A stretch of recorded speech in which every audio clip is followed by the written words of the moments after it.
লাল টকটকে আগুনে ফুলকি ছুটছে, গলে পড়ছে তপ্ত লাভা।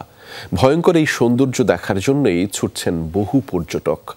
আইসল্যান্ডের রিকহেনেস আগ্নেয়গিরি এলাকায় দেখা মিলবে এই দৃশ্যের। সপ্তাহব্যাপী শক্তিশালী ভূকম্পনের পর সোমবার থেকে লাভা উৎগীরণ হচ্ছে।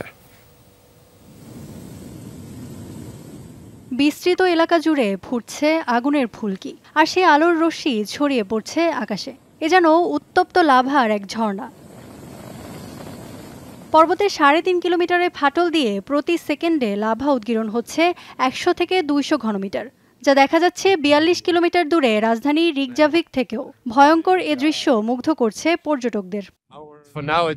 অসাধারণ, ভয়ঙ্কর সুন্দর এই দৃশ্য। এমন দৃশ্য প্রতিদিন দেখার সুযোগ হয় না। অনবদ্য এক অভিজ্ঞতা।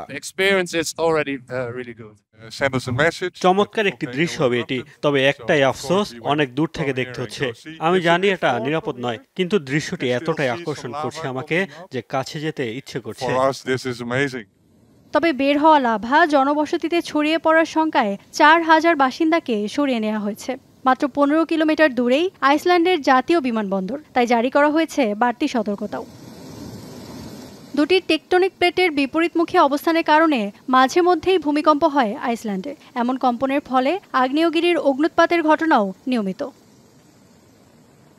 ২০২১ সালেও টানা ৬ মাস লাভা উৎগীরণ হয় এই আগ্নেয়গিরি থেকে। তখনও অগ্ন্যুৎপাতের সেই দৃশ্য দেখতে ভিড় জমান লাখো দর্শনার্থী। ইফাতারা খন্দকার, যমুনা নিউজ। সিলন ফ্যামিলি ব্লেন্ডের কড়ালিকার আর সতেজ স্বাদের পারফেক্ট ব্লেন্ডে স্বপ্নেরা মিলুক টানা।